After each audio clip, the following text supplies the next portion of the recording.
చదువుకుందామండి. ఆది కాండము 1వ అధ్యాయం నుంచి మనము 16 అధ్యాయాలు మనము ప్రతి వారము ఆది కాండపు గ్రంథాన్ని జ్ఞానం చేసుకుంటూ ముందుకు వెళ్తున్నాం. మరి ఈ రోజు మనము 17వ అధ్యాయాన్ని మనము జ్ఞాపకం చేసుకొని 17వ అధ్యాయాన్ని మనము ధ్యానం చేసుకుందాం. 17వ అధ్యాయం మొదటి వచనాన్ని ఈ సందర్భంలో మనం చదువుదామండి. 17వ అధ్యాయము మొదటి వచనాన్ని ఇప్పుడు చదువుదాం. అబ్రాహాము 99 ఏండ్ల వాడైనప్పుడు యెహోవా అతనికి ప్రత్యక్షమై నేను సర్వశక్తి గల దేవుడను నా సన్నిధిలో నడుచుచు చాలండి నిందారహితుడివై ఉండుము. దేవుడు చెప్పిన మాట చిన్న ప్రార్థన చేస్తానని వాక్యాన్ని నిమిత్తం. ప్రేమల తండ్రి, కృపగల దేవ, వందనములనైనా చదవబడిన లేఖనం భాగాన్ని విరిచి వడ్డించండి. ఇదిగోనైనా ప్రభా, జనవరి మాసం నుంచి నైనా ప్రభా ఎప్పటి వరకునైనా ప్రతి ఆదివారం ప్రభా ఆది కాండంలో నుంచి నేను ప్రతి అధ్యాయాన్ని మేము ధ్యానం చేసుకోవడానికి మీ కృప మాకు అనుగ్రహించారు తండ్రి. 16 అధ్యాయాలు మేము ధ్యానం చేసుకోవడానికి అందునటువంటి సత్యాలు మేము తెలుసుకోవడానికి నైనా మీ కృప చూపించారు. నేను ఈ దినమునైనా ప్రభా 17వ అధ్యాయాన్ని ప్రభా మేము ధ్యానం చేసుకోవడానికి నైనా ఇష్టపడుతుండగా తండ్రి నీ ఆత్మ చేతనైనా ప్రభు మీ ఆత్మ సహాయం చేత ఈ అధ్యాయంలో ఉన్నటువంటి విషయాలు మేము జ్ఞాపకం చేసుకోవడానికి, ధ్యానం చేసుకోవడానికి, గుర్తించడానికి, ఆలోచించడానికి, హృదయంలో భద్రపరచుకోవడానికి నైనా నీ కృప మాకు చూపించండి. కూడి వచ్చిన సంఘ బిడ్డల ప్రభువా వినగల చెవులు, గ్రహింపగల హృదయం, అంగీకరించే మనసు, ఆనందించే ఆత్మతో నింపండి. నిలబడిన దోషను మరుగుపరచండి. నీ దోషను ముఖాంతంలోంచి మీరే మాట్లాడండి. సమయాన్ని, స్థలాన్ని మీ చేతులుగా అప్పగించుకుంటూ యేసయ్య ఉన్నతమైన పరిశుద్ధ నామమున ప్రార్థించి మిక్కిలి వినయముతో బ్రతిమాలు వేడుకొనుచున్నాము తండ్రి. ఆమేన్, ఆమేన్. చదవబడిన లేఖన భాగంలో 17వ అధ్యాయంలో మనం చదువుకున్నాం. అబ్రహాము 99 ఏండ్ల వాడైనప్పుడు యెహోవా అతనికి ప్రత్యక్షమాయెను. ప్రతి అధ్యాయంలో కూడా కొత్త కొత్త విషయాలు మనం నేర్చుకుంటున్నాం. 16వ అధ్యాయంలో ఏం నేర్చుకున్నాం మనము? చూడండి, సారాయి యొక్క మనస్సు, దేవుని మీద ఉన్నటువంటి మనస్సు, విశ్వాసంతో ఉండవలసినటువంటి మనస్సును పక్కన పెట్టి ఆమె తన సొంత ఆలోచనలతో ఆలోచించుకుంది, సిక్కులు తెచ్చుకుందని మనము 16వ అధ్యాయంలో మనం జ్ఞాపకం చేసుకున్నాం. అలాగే 15వ అధ్యాయంలో దేవుడు అబ్రహాముతో ఒక నిబంధన చేస్తాడండి. ఎటువంటి నిబంధన అది? రక్త నిబంధనను అబ్రహాము గారితో దేవుడే రక్త నిబంధనను ఏర్పాటు చేసుకున్నాడు. రక్త నిబంధన అంటే అర్థం ఏంటి? మనం ఎవరికన్నా ఏదైనా ఇస్తానని వాగ్దానం చేస్తాం అనుకోండి, మనం ప్రమాణం చేస్తాము, వారు కూడా ప్రమాణం చేస్తారు. చేతిలో చేసి ప్రమాణం చేస్తూ ఉంటాము. అలాగే పాత నిబంధన కాలంలో వాగ్దానం చేసుకోవాలంటే రక్త నిబంధన ఒకటి ఉందని, అలాగే చెప్పులు మార్చుకునే నిబంధన ఒకటి ఉందని, అలాగే ఉప్పును మార్చుకునే నిబంధన ఒకటి ఉందని 15వ అధ్యాయంలో మనము జ్ఞాపకం చేసుకున్నాం. రక్త నిబంధన ఒకటి, చెప్పులు మార్చుకునే నిబంధన ఒకటి, ఉప్పును మార్చుకునేటువంటి నిబంధన, 3 నిబంధనలు ఉన్నాయి. కానీ శ్రేష్టమైనటువంటి నిబంధనను దేవుడే అబ్రహాంతో చేసుకున్నాడు సత్యాన్ని 15వ అధ్యాయంలో మనము జ్ఞాపకం చేసుకున్నాం. 16వ అధ్యాయంలో సారా గారి యొక్క మనస్సు మరి అవిశ్వాసంలోనికి వెళ్ళడం, అవిశ్వాసాన్ని బట్టి తన దాసినటువంటి ఆగర్ను అబ్రాహాము గారి దగ్గరికి పంపించడం, ఆమె గర్భవతి అవ్వడం, గర్భవతి అయిన తర్వాత సారమ్మ గారిని ఇబ్బంది పెట్టడం, ఆ ఇబ్బంది పెట్టిన సందర్భంలో దేవునికి మరలా ప్రార్థన చేసి ప్రభువా నా ఆలోచన తప్పు, నా యొక్క తలంపులు తప్పు అని దేవుని సందర్భంలో మరలా పశ్చాత్తాపపడ్డం 16వ అధ్యాయంలో మనం చూస్తున్నాం. ఈ 17వ అధ్యాయంలో కూడా దేవుడు ఒక శ్రేష్టమైనటువంటి విషయాన్ని మన కొరకు దాచి ఉంచారు కనుక ఆ విషయాన్ని మనం జ్ఞాపకం చేసుకుందాం. దేవుడే అబ్రహాముకు ప్రత్యక్షమయ్యాడు మరలా. ఎలాగంటే అబ్రహాము 99 ఏండ్ల వాడైనప్పుడు యెహోవా అతనికి ప్రత్యక్షమై నేను సర్వశక్తి గల దేవుడును నా సన్నిధిలో నడుచు నిందారహితుడివై ఉండమని అబ్రహాముతో మరలా నిబంధన చేసుకుంటున్నట్టుగా మనం చూస్తున్నాం. ప్రియమైన బిడ్డలారా, ఏమంటున్నాడు? నేను సర్వశక్తి గల దేవుడను. ఎవరితో చెప్తున్న మాట ఇది? పితరులకు తండ్రి అయినటువంటి అబ్రహాముతో దేవుడు చెప్తున్నటువంటి మాట. నేను సర్వశక్తి గల దేవుడు అంటే దీనికి అర్థం ఏంటో తెలుసండి? ఏదైనా చేయడానికి సమర్థుడైనటువంటి దేవుడను నేనే అని అబ్రహాము గారితో దేవుడే స్వయంగా ఆయన సమాధానం ఇస్తున్నట్టుగా చూస్తున్నాం. కారణం ఏమిటి? అబ్రహాము గారితో సర్వశక్తుడైన దేవుడును నేనే అని చెప్పడానికి, దేవుడు అబ్రహాముతో చెప్పడానికి కారణం ఏంటి? అబ్రహాము గారి యొక్క జీవితాన్ని ఒక్కసారి మనం జ్ఞాపకం చేసుకోవాలి. అబ్రహాము గారు తండ్రి ఏం చేసేవాడు? విగ్రహాలను తయారు చేసేవాడు, విగ్రహారాధన చేసేవాడు. అబ్రహాము గారు కూడా విగ్రహాలను చేసినట్టుగా మనము 3వ అధ్యాయంలో మనం చదువుకున్నాం. అబ్రహాము గారు కూడా విగ్రహాలు తయారు చేసేవాడు. విగ్రహాలు తయారు చేస్తున్నప్పుడు విగ్రహానికి కూడా అబ్రహాం గారు దండం పెట్టేవాడు, మొక్కేవాడు. మొక్కుతూ అబ్రహాం గారికి కావాల్సిన కొన్ని విషయాలను ఏం చేసేవాడు, ఆ విగ్రహం ముందు ప్రాధేయపడి అడిగేవాడు. ఆ విగ్రహం ముందు కోరికలు కోరుకునేవాడు. కోరుకుంటే ఏ విగ్రహం కూడా, ఏ బొమ్మ కూడా అబ్రహాం గారి యొక్క కోరికలు నెరవేర్చలేదు. అందుకే ఆ విషయము దేవునికి తెలుసు కనుక దేవుడు ఏమంటాడో తెలిసిన అబ్రహాముతో, నేను సర్వశక్తి గల దేవుడను అని చెప్తున్నాడు. అంటే నీకు ఏదైనా ఇవ్వగలిగిన వాడిని నేను ఒక్కడినే, ఏదైనా చేయగలిగిన వాడిని కూడా నేను ఒక్కడినే. భూమి మీద ఏదైనా కాలాలు మార్చాలన్నా, ఋతువులు మార్చాలన్నా, వాతావరణం మార్చాలన్నా సమస్తము చేయగలిగిన వాడు నేనే, సర్వశక్తి గల దేవుడను నేనే అని అబ్రహాము గారితో దేవుడు తెలియజేస్తున్నాడు. ప్రియదనబడారా, నేను సర్వశక్తి గల దేవుడను, నేను ఆశీర్వదిస్తాను, నేను దీవిస్తాను. అయితే నువ్వు ఒక కండిషన్ ఉంది, నువ్వు ఒక పని చేయాలి. ఏంటా పని? నా సన్నిధిలో నడుచుచు నిందారహితుడివై ఉండాలి అని అబ్రహాముతో దేవుడు తెలియజేస్తాడు. నా సన్నిధిలో నడుచుచు నిందారహితుడివై ఉండాలి. నా సన్నిధిలో నడవడం అంటే అర్థం ఏంటి? వాక్యంతో నడవాలి, ప్రార్థనతో నడవాలి, దేవుని మందిరానికి ఎడతెగకుండా రావాలి, దేవుని మందిరంలో నివసిస్తూ దేవుడు చెప్పినట్టుగా నడుచుకుంటే నిన్ను నేను ఆశీర్వదిస్తానని దేవుడు తెలియజేస్తున్నాడు. చూడండి, నా నిబంధనను నియమించి నిన్ను అత్యధికంగా అభివృద్ధి పొందించదును. నాకును నీకును మధ్య నా నిబంధనను నియమించి నిన్ను అత్యధికంగా అభివృద్ధి పొందించదునని దేవుడు అబ్రహాము గారితో చెప్పినట్టుగా మనం చూస్తున్న దేవునికి స్తోత్రం కలుగునుగాక. 3వ వచనం చూద్దామండి. ఇప్పుడు 3 అబ్రహాము సాగిలపడి ఉండగా మాట్లాడి, ఇదిగో నియమించిన నిబంధన నీతో చేస్తున్నాను, నీవు అనేక జనములకు తండ్రివి అగుదువు. చాలండి. ఏమని నిబంధన చేస్తున్నాడు దేవుడు? అబ్రహాము సాగిలపడి ఉండగా, అబ్రహాము మోకరించి ఉండగా, అబ్రహాము సాగిలపడి దేవుని సన్నిధానంలో ప్రార్థన చేస్తుండగా దేవుడు ప్రత్యక్షమే దేవుడు చెప్పిన మాట ఏంటో తెలుసండి. ఇదిగో నేను నియమించిన నా నిబంధన నీతో చేసి ఉన్నాను, నీవు అనేక జనములకు తండ్రివి అగుదు అని అబ్రహాము గారు చెప్తున్నట్టుగా మనం చూస్తున్నాం. 5వ వచనం చూడండి. మరియు ఇక మీదట అబ్రహాం అనబడదు నీ పేరు, నిన్ను అనేక జనములకు తండ్రినిగా నియమించుతును గనుక నీ పేరు అబ్రహాము అనబడును అని దేవుడు అబ్రహాం గారి పేరును మార్చినట్టుగా వాక్యం మనం చూస్తున్నాం. 6వ వచనం చూడండి. నీకు అత్యధికముగా సంతానాభివృద్ధి కలుగజేసి నీలో నుండి జనములు వచ్చినట్లు నియమించుదును, రాజులు కూడా నీలో నుండే వస్తారు అని అబ్రహాంతో దేవుడు చెప్తున్నాడు. ఎప్పటి నుంచి చెప్తున్నాడు అబ్రహాంతో ఈ మాట? 80 సంవత్సరాల వయసు ఉన్న కాడి నుంచి దేవుడు చెప్తున్నాడు. ఇప్పుడు 99 సంవత్సరాలు అబ్రహాము గారికి వచ్చేసిన. మొదటి వచనంలో మనం చూసినట్లయితే 99 ఏండ్ల వాడైనప్పుడు దేవుడు అబ్రహాముకు ప్రత్యక్షమై, 80 సంవత్సరాలు ఎక్కడ, 99 సంవత్సరాలు ఎక్కడ అంటే 19 సంవత్సరాలు అబ్రహాము దేవుని విడిచిపెట్టకుండా దేవునితో నడిచి వెళ్ళుతున్నట్టుగా బైబిల్ గ్రంథంలో మనం చూడగలుగుతున్నాం. 19 సంవత్సరాలు మనం దేవుని ఎక్కడ కూడా విడిచిపెట్టకుండా, దేవుని ఒక మాట మాట్లాడకుండా ఎప్పుడన్నా మనం జీవించామా అంటే ప్రియమైన బిడ్డలారా, మనం జీవించడం కారణం ఏంటంటే అబ్రహాము గారికి ఉన్న విశ్వాసం వేరు, మనకున్నటువంటి విశ్వాసము వేరు. అబ్రహాము గారికి ఉన్న విశ్వాసం పరిపూర్ణమైన విశ్వాసము, పరిపూర్ణమైన నమ్మకము అబ్రహాము గారికి ఉంది. కారణం, అబ్రహాము గారిని దేవుడు దర్శించాడు.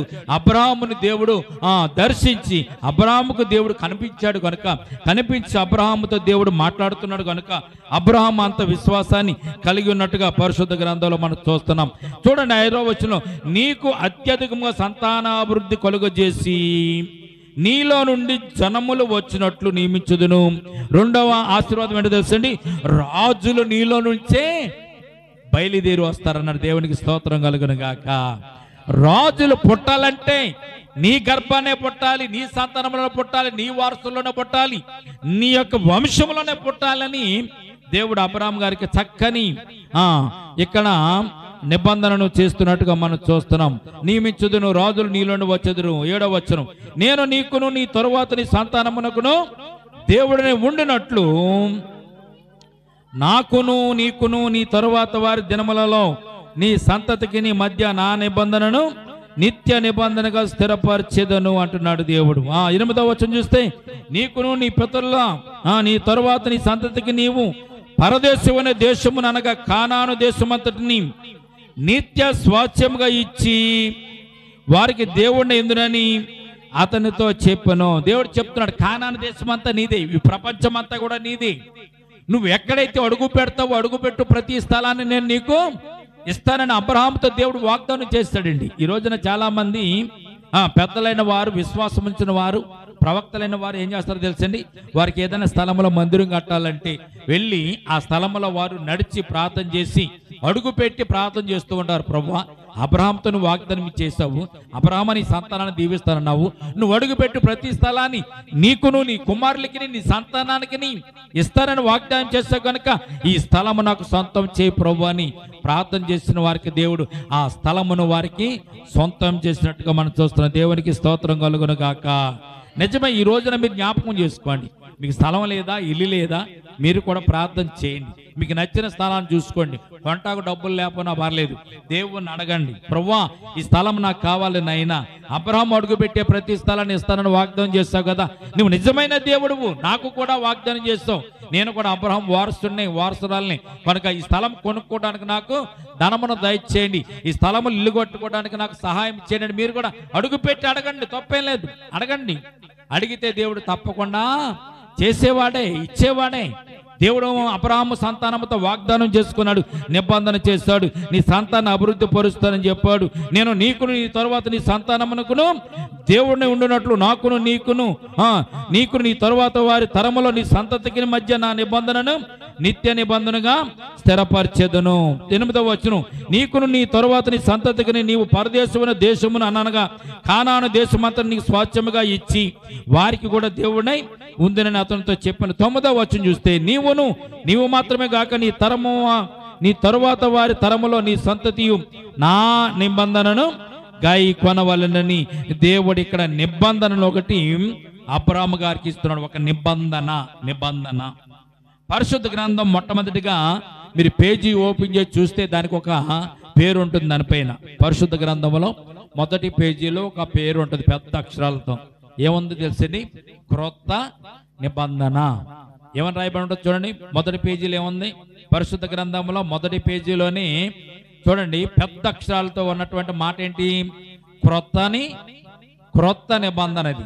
ఈ క్రొత్త నిబంధన ఎంతవరకు ఈ నిబంధనలో మనం ఉంటామంటే మలాకి గ్రంథం వరకు క్రొత్త నిబంధనలో మనము ఉంటాం. మలాకి వరకు క్రొత్త నిబంధనలో ఉంటాము. మలాకి తర్వాత మత్తయి రాసిన సువార్తకు ముందుగా ఒక పేజీలో మరల ఇంకొక పేరు ఉంటుంది. అక్కడ మత్తయి సువార్త ముందు ఒక పేజీ ఉంటుంది చూడండి. దాన్ని ఆ పేజీలో ఏమని చూడండి పెద్ద అక్షరాలతో. మత్తయి సువార్తకు ముందుగా ఇంకొక పేరు ఉంటుంది. ఏముంది అక్కడ? క్రొత్త నిబంధన ఉంటుంది. మలాకి వరకు పాత నిబంధన, మత్తయి సువార్త స్టార్ట్ అయిన మొదటి నుంచి క్రొత్త నిబంధన ఉంటుంది.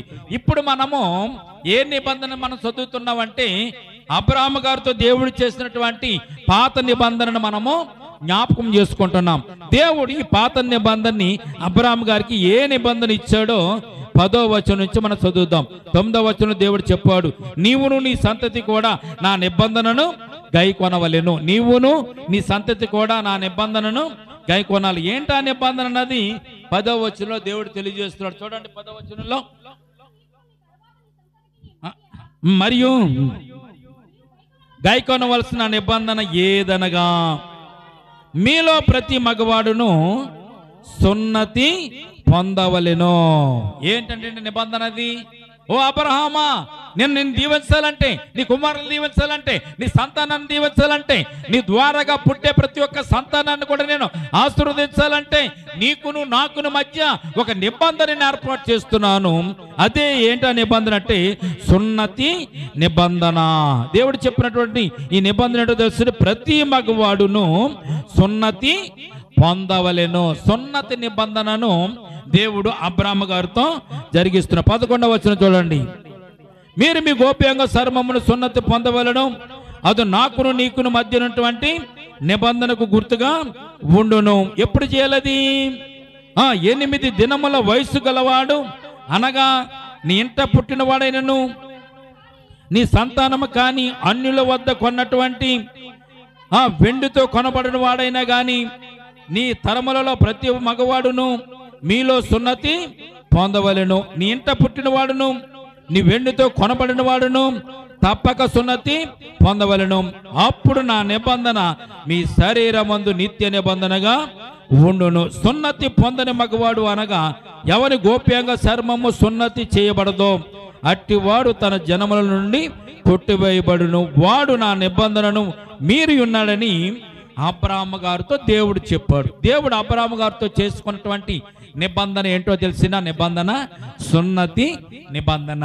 ప్రతి మగవాడు కూడా సున్నతి నిబంధనను పాటించాలి. వారి శరీరంలో సున్నతి నిబంధన ఉంటే అతడు నావాడు, సున్నతి నిబంధన లేకపోతే అతడు నావాడు కాదని దేవుడు ఇక్కడ ఒక నిబంధన ఏర్పాటు చేశాడు. ఏ నిబంధన అది?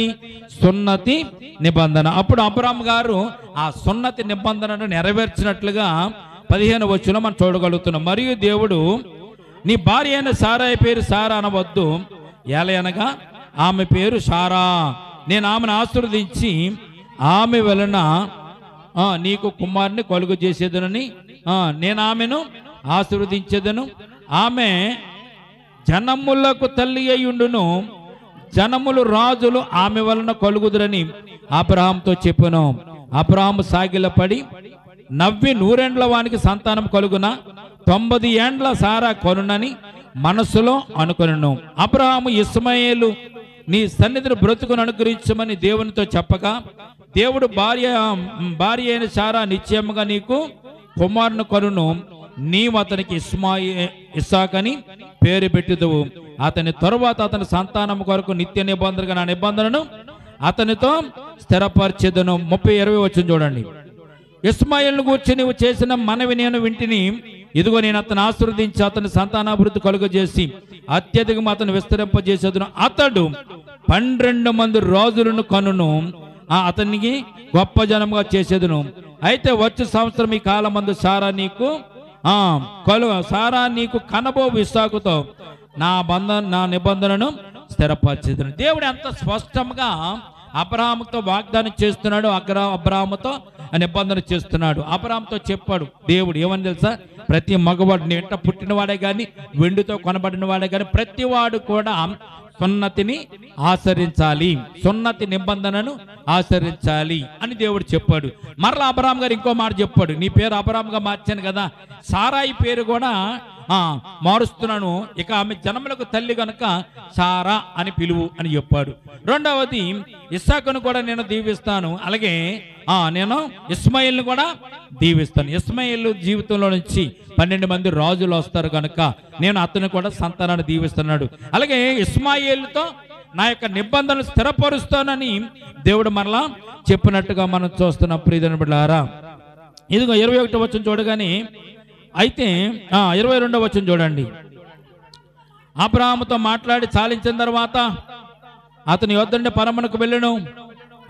అబ్రహాము తన కుమారుని ఇస్మాయిలును తన ఇంట పుట్టిన వారిని అందరినీ తన వెండితో కొనబడిన వారందరినీ అబ్రహాము ఇంటి మనుషులు ప్రతి ఒక్కరిని పట్టుకొని దేవుడు తనతో చెప్పిన ప్రకారము ఆ దినమందే వారిని గోప్యంగా సర్వము సున్నతి చేసెను. అబ్రహాము గోప్యంగా సర్వము సున్నతి చేయబడిన వాడు. అబ్రహాము 99 ఏండ్ల వాడు. అతని కుమారుని ఇస్మాయిల్ గోప్యంగ సర్మం సున్నతి చేయబడినప్పుడు అతడు 13 ఏండ్ల వాడు. ఒక్క దినమందే అబ్రహాము అతని కుమారుని ఇస్మాయిల్ సున్నతి పొందిరి. అతని ఇంట పుట్టిన వారును అన్యుని వద్ద వెండితో కొనబడిన వారును అతని ఇంటిలోని పురుషులు అందరూ అతనితో కూడా సున్నతి అనే ఆచారాన్ని వారు పాటించినట్లుగా పరిశుద్ధ గ్రంథంలో మనం చూస్తున్నాం. ప్రియమైన బిడ్డలారా, ఈ 17వ అధ్యాయంలో దేవుడు ఒక ఆచారాన్ని పెట్టాడు, సున్నతి నిబంధన. ఈ సున్నతి నిబంధన పాత నిబంధన కాలంలో ఉంది. అయితే ఈ సున్నతిని నిబంధనని ఎవరు చేసుకోవాలి? దేవునిందు విశ్వాసం ఉంచి, దేవునిందు నమ్మిక ఉంచి, దేవునితో నడవడానికి ఇష్టపడే వారందరూ కూడా సున్నతిని పాటించాలి. అలనాడు అబ్రహాము జీవితంలో దేవుడిచ్చినటువంటి నిబంధన సున్నతి నిబంధన. ఇప్పుడు మీరు జ్ఞాపకం చేసుకోవాలి. మరి పాస్టర్ గారు ఆ రోజున సున్నతి నిబంధన ఉంది పాత నిబంధన కాలంలో, మరి క్రొత్త నిబంధన కాలంలో మరి సున్నతి ఆచారం లేదు కదా, మనం దేవుని బిడ్డలం అవుతామా, దేవుని బిడ్డలము అవ్వమా అని ఒక మాట మీరు ప్రశ్న వేసుకోవాలన్నమాట. ప్రశ్న వేసుకుని మీరు అడగాలి, మరి మనకి సున్నత లేదు కాదండి, మన అబ్రాహాము కుమార్తెలు ఎలాగవుతాం అని మీరు ప్రశ్న వేసుకోవాలి. అయితే ప్రియమైన బిడ్డలారా, పాత నిబంధనలో సున్నతి ఆచారం ఉంది, కానీ క్రొత్త నిబంధనలో సున్నతి ఆచారం దేవుడు తీసివేశాడు. పాత నిబంధన ఆచారాలు ఏంటి? నువ్వు పాపం చేస్తే ఒక కోడిని కానీ, ఒక గొర్రెని కానీ, ఒక మేకను కానీ, ఒక పావు రూపాయ పిల్లను కానీ దేవుని మందిరాన్ని తీసుకుని వచ్చి బలి అర్పణించి ఆ రక్త ప్రోక్షణ చేసుకున్న పాపాలను నువ్వు క్షమింపబడాలి పాత నిబంధన ప్రకారం. కానీ నూతన నిబంధనలు అలా చేస్తున్నామా? మనం తప్పు చేసినా, పాపం చేసినా, పొరపాటు చేసినా ప్రభువా నన్ను క్షమించమని దేవునితో ప్రార్థన చేస్తున్నాం, కానీ గొవ్వను కానీ, కోడిని కానీ, ఒక మేకను కానీ, ఒక పావు రూపాయ పిల్లను కానీ తీసుకొచ్చి మనం బలి ఇవ్వడం లేదు కదా. మరి ఇవ్వనప్పుడు పాత నిబంధన ఆచారాన్ని మనం ఎందుకు పాటిస్తడం లేదు? కొత్త నిబంధనకు వచ్చిన తర్వాత వాటిని ఎందుకు వదిలిపెట్టామంటే, కొత్త నిబంధనలో ఏం రాయబడింది అంటే, పాత నిబంధన అంతా కూడా దేవుడు నెరవేర్చి క్రొత్త నిబంధన మనకు ఆయన దయచేశాడు. కనుక పాత నిబంధన యేసు ప్రభువు వారే నెరవేర్చేశాడు. పాత నిబంధన అంతా కూడా యేసు ప్రభువు నెరవేర్చి మనకి విముక్తిని, పాప క్షమాపణను, పాపం నుంచి విడుదల కలిగించి నూతన నిబంధనల మనలో ఆయన ప్రవేశపెట్టాడు. కనుక మనము పాత నిబంధనటువంటి ఆచారాలను మనము పాటించని అవసరం లేదని సత్యాన్ని పరిశుద్ధ గ్రంథం మనకు తెలియజేయబడుతుంది. జ్ఞాపకం చేసుకోండి, గమనించండి. అబ్రాహాము గారు సున్నత నిబంధన పాటించాడు, అబ్రాహాము కుమారులు పాటించారు. పాత నిబంధన మలాకి గ్రంథం వరకు కూడా సున్నత నిబంధన వారు పాటించారు. కానీ మత్తయి రాసిన సువార్త కానించి క్రొత్త నిబంధన వచ్చిన దగ్గర నుంచి సున్నతి నిబంధన మనకు లేదు. మరి ఏ నిబంధన ఉంది? మనం దేవుని బిడ్డలు ఎలాగవుతాం? దేవుడు స్పష్టంగా చెప్పాడు, నీ ఇంట పుట్టిన వారు కానీ, వెండితో కొనబడిన వారు కానీ సున్నత నిబంధన ఆచరిస్తేనే తప్ప నేను వారిని దీవించిన వారు నా కుమారులు కారని దేవుడు చెప్పాడు. కనుక మరి ఇప్పుడు ఆ సున్నత నిబంధన మనం ఆచరించడం లేదు కనుక దేవుని బిడ్డలం కాదా, దేవుని కుమారులం కాదా? అయితే ఆ సున్నత నిబంధన దేవుడు క్రొత్త నిబంధనలో ఏ రీతిగా పెట్టాడన్నది 2 నిమిషాలు మనం జ్ఞాపకం చేసుకుని మనం ప్రార్థన చేసుకుని మనం ముగించుకుందాం ప్రియమైన బిడ్డలారా. అయితే ఒక విషయం జ్ఞాపకం చేసుకుందామని, యేసు ప్రభువు నెరవేర్చాడు. ఎలా నెరవేర్చాడో చూద్దాం. మరి మనం ఎందుకు నెరవేర్చకుండా దేవుడు అన్ని తనే నెరవేర్చి ఎందుకు వెళ్ళాడో కూడా మనము జ్ఞాపకం చేసుకుందాం. యేసు ప్రభువు లోక రాసిన సువార్తలో 2వ అధ్యాయం 21వ వచనం చూడండి ఒకసారి. 2వ అధ్యాయము 21వ వచనం. లోక రాసిన సువార్త 2వ అధ్యాయము 21వ వచనం. లోక రాసిన సువార్త 2వ అధ్యాయం 21వ వచనం చూస్తే ఇక్కడ మనం జ్ఞాపకం చేసుకుంటామండి. దేవుని వాక్యం చాలా స్పష్టమైనది అండి, శ్రేష్టమైనది అండి. నీ ప్రశ్నలకు జవాబు చెప్పేది దేవుని వాక్యం, నీ ప్రశ్నలకు సమాధానం చెప్పేది దేవుని వాక్యం. మరి అబ్రహాము గారు సున్నత నిబంధన పాటించారు కదండి, మనం పాటించక్కర్లేదంటే ఎందుకు పాటించక్కర్లేదో కూడా దేవుడు పరిశుద్ధ గ్రంథంలో మనకు జవాబిస్తున్నాడు. అయితే యేసు ప్రభువారు పాటించారా, యేసు ప్రభువారు పాటించలేదా? మరి యేసు ప్రభువారు కూడా పాత నిబంధన సంబంధించిన వారే కదా. మరి క్రొత్త నిబంధన ఇచ్చేంత వరకు కూడా యేసు ప్రభువారు పాత నిబంధన పాటించాలి కదా అని మీరు ఒకవేళ మనసులో అనుకుని ఉంటే ఈ 21వ వచనం చూస్తే మనకి అర్థమవుతుంది. చూడండి 21వ వచనంలో, ఏ శిశువు యేసు ప్రభువు అనేటువంటి శిశువునకు సున్నతి చేయవలసిన 8వ దినము వచ్చినప్పుడు గర్భమందైన పడక మునుపు దేవతాతి చేత పెట్టబడినటువంటి ఆ పేరును వారు ఆయనకు పెట్టిరి. ఎందుకు పెట్టారు ఇది? 22వ వచనం కూడా ఒకసారి చూడండి. మోషే ధర్మశాస్త్రము చెప్పున వారు తమ్మును శుద్ధి చేసుకుని దినములు గడచినప్పుడు అన్నారు. దేవునికి స్తోత్రం కలుగును గాక. ధర్మశాస్త్రము ప్రకారము యేసు ప్రభువారు సున్నతి పొందారు. యేసు ప్రభువారు సున్నతి పొందిన తర్వాత మనం ఎందుకు సున్నతి పొందడం లేదని ఆలోచన మీకు కనుక వస్తే ప్రియమైన బిడ్డలారా, యేసు ప్రభువారు సిలువలో మరణించిన తర్వాతే ఈ సున్నతి అనేటువంటి ఆచారాన్ని దేవుడు మనకు పెట్టలేదు. ఎందుకంటే ఆ సిలువలో అన్ని నెరవేర్చాడు. పాత నిబంధనలన్నీ కూడా పాత జీవితంలో పాత నిబంధనలో ఉన్నటువంటి ప్రతి కార్యములు కూడా యేసు ప్రభువు నిర్వర్తించి నెరవేర్చి మనలను విముక్తులు చేశారు. కనుక మనము వాటిని ఆచరించడం లేదు. దానికి కూడా జవాబు పరిశుద్ధ గ్రంథంలో ఉంది, దాన్ని మనం చూద్దాం. కానీ యేసు ప్రభువు వారికి మాత్రం సున్నతి అనేటువంటి ఆచారాన్ని వారు నెరవేర్చారు. దేని చేత?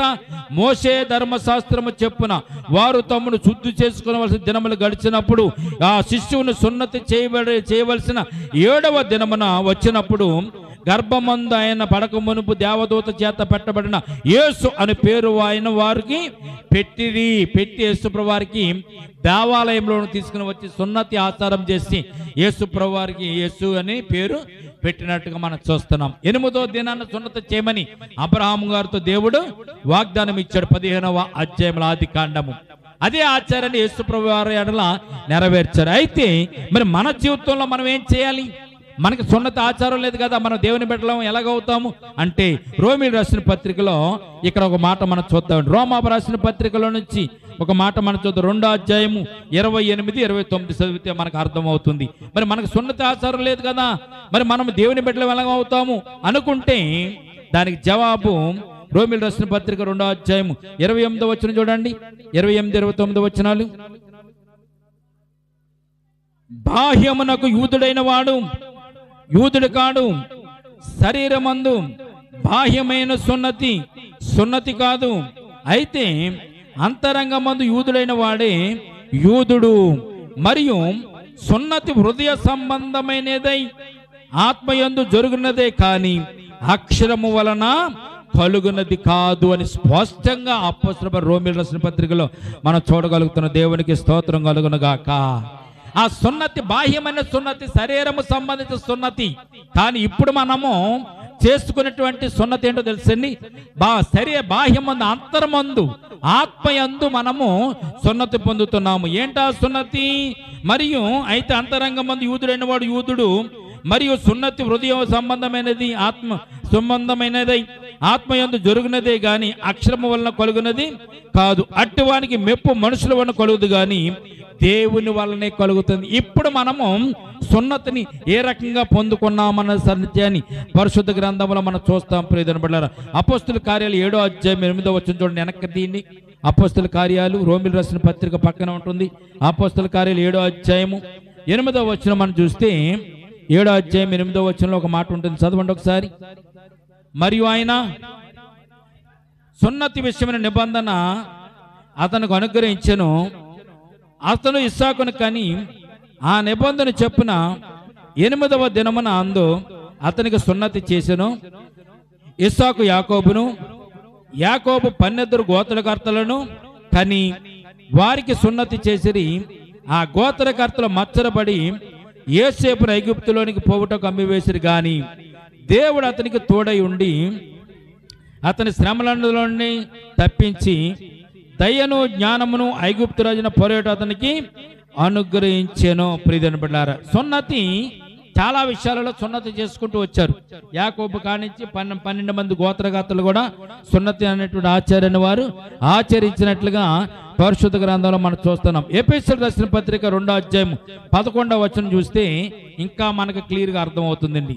ఎఫెసీయులకు రాసిన పత్రిక 2వ అధ్యాయం 11వ వచనం చూడండి. ఎఫెసీయులకు రాసిన పత్రికల నుంచి 2వ అధ్యాయం 11. కాబట్టి మునుపు శరీర విషయంలో జాగ్రత్తగా ఈ మాట మనం చదువుకుని ప్రార్థన చేసుకుందాం. కాబట్టి మునుపు శరీర విషయంలో అన్యజనులై ఉండి శరీరమందు చేతితో చేయబడిన సున్నతి గలవారు అనబడిన వారి చేత సున్నతి లేని వారు అనబడిన మీరు ఆ కాలమందు ఇశ్రాయేలుతో సహపౌరులు కాక పరదేశులను, వాగ్దాన నిబంధనలు లేని పరజనులను, నిరీక్షణ లేని వారును, లోకమందు దేవుడు లేని వారై ఉండి క్రీస్తుకు దూరస్తులై ఉంటిరని మీరు జ్ఞాపకం చేసుకొనుడి. ఎలా ఉన్నారు మీరు? సున్నతి నిబంధన లేని వారంటే క్రీస్తుకు దూరస్తులుగా ఉన్నటువంటి వారు. అయితే 13వ వచనం చూడండి. అయినను దూరస్తులైన మీరు ఇప్పుడు క్రీస్తు యేసునందు క్రీస్తు రక్తము వలన సమీపస్తులై ఉన్నారు. దేవునికి స్తోత్రం కలుగునుగాక. సున్నతి లేనివాడు దేవుని బిడ్డ కాదు, దేవుని కుమారుడు కుమార్తె కాదు. మరి అటువంటిప్పుడు సున్నతి లేదు కాబట్టి మనం దేవుని బిడ్డలం కాదు అని అనుకోవడానికి అవకాశము లేదు. సున్నతి లేకపోయినా గాని యేసుక్రీస్తు ప్రభువు శిలువ మీద మన కొరకు ఆయన ప్రాణం పెట్టి రక్తం కార్చారు గనుక ఇప్పుడు నువ్వు దేవుని కుమారుడిగా కుమార్తెగా ఎలాగవుతున్నావు? ఆ సున్నతిని ఎలాగ నెరవేరుస్తున్నావు? యేసుక్రీస్తు ప్రభు వారి రక్తమును బట్టి, యేసుక్రీస్తునందు నువ్వు నివసించడం బట్టి. అదే 13వ వచనం, అయినను మునుపు దూరస్తులని మీరు ఇప్పుడు క్రీస్తు యేసునందు క్రీస్తు రక్తము వలన సమీపస్తులై ఉన్నారు. ఆయన మన సమాధానమై ఉండి మీకును మాకును ఉండిన ద్వేషముననగా విధిరూపకమైన ఆజ్ఞలను ధర్మశాస్త్రం తన శరీరమందు కొట్టివేటు చేత మధ్య గోడను పడగొట్టి మన ఉభయులను యాకము చేసిన దేవునికి స్తోత్రం కలుగును గాక. దేవునికి మనకి మధ్య ఒక అడ్డుగోడ ఉందండి, పాపపు అనేటువంటి అడ్డుగోడ, ఈ నిబంధనలు అనేటువంటి అడ్డుగోడ. దేవునికి మనకి మధ్యలో అడ్డుగోడలు ఉన్నాయి. ప్రియజనులారా చూడండి, మంత్రి గారి దగ్గరికి వెళ్ళి డైరెక్ట్ గా మాట్లాడడానికి మనకు అవకాశము ఉండదు. మనం వెళ్ళి మంత్రి గారిని ఏదైనా అడగాలనుకుంటే మధ్యలో ఎవరు అడ్డపడతారండి? ఆ మంత్రి గారికి ఒక పిఏ ఉంటాడు, పర్సనల్ అసిస్టెంట్ ఉంటాడు. ఆ పర్సనల్ అసిస్టెంట్ మనం కలిస్తే ఈ పర్సనల్ అసిస్టెంట్ వెళ్ళి మంత్రి గారితో చెప్తే అప్పుడు మంత్రి గారు మన దగ్గరికి రమ్మంటాడు. ఇది వరకు మనం ఏం చేస్తాం? దేవునికి మనకి, దేవునితో మనం మాట్లాడడానికి మనకి ఏం లేదు, అర్హత లేదు.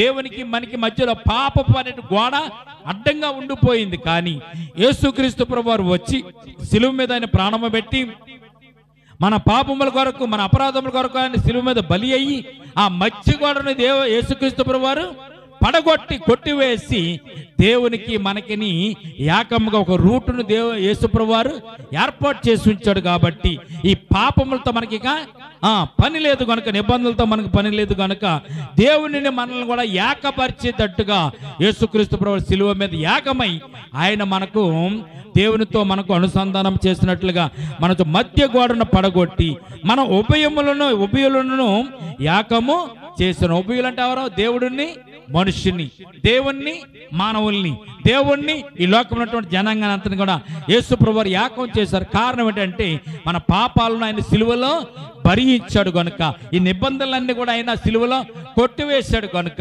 ప్రియదనబడారా, ఇప్పుడు మనము కూడా నిబంధన జనులము. దేవునికి స్తోత్రం కలుగును గాక. ఏ నిబంధన జనులం? యేసు క్రీస్తు రక్తము వలన నిబంధన జనులం. అబ్రాహాము గారైతే సున్నతి నిబంధన వల్ల దేవుని బిడ్డలు అయ్యాడు, కానీ అబ్రాహాము సంతానం వలన అంతా కూడా సున్నతి వలన దేవుని కుమార్తెలు అయ్యారు. కానీ ఈ రోజున మనం అందరూ కూడా అటువంటి ఎవరు వేండి, మనం అందరం కూడా సున్నతి లేకపోయినా సున్నత పొందిన వారం. ఏ సున్నతి?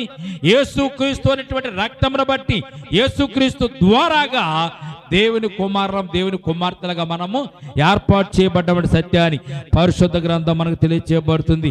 దేవునికి స్తోత్రం కలుగును గాక. ఈ సందర్భంలో మనం ఒక మాట మనం జ్ఞాపకం చేసుకుందామా? రోమీయులకు రాసిన పత్రిక 4వ అధ్యాయము 11వ వచనం చూడండి, ప్రార్థన చేసుకుందాం. రోమా పత్రిక 4వ అధ్యాయము 11వ వచనం చూడండి. 4వ అధ్యాయం 11వ వచనంలో ఓ చక్కని మాట ఉంటుంది, మనం ప్రార్థన చేసుకుందాం. మరియు సున్నతి లేని వారైనను, జాగ్రత్తగా వినాలి, అర్థం చేసుకోవడం ప్రయత్నం చేయాలి.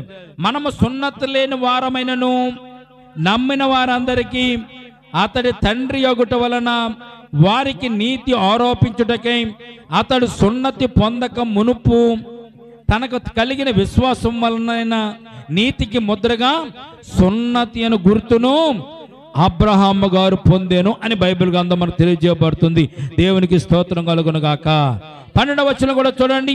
మరియు సున్నతి గల వారికి తండ్రి ఒకటి వలన సున్నతి మాత్రం పొందిన వారు గాక మన తండ్రి అయిన అబ్రహామును సున్నతి పొందకమును అంత కలిగిన విశ్వాసమే అతడు జాడలను బట్టి, అడుగు జాడలను బట్టి నడుచుకొనిన వారికి తండ్రి యొగుటకు అతడు ఆ గుర్తును పొందెను. ఏ గుర్తు పొందాడు?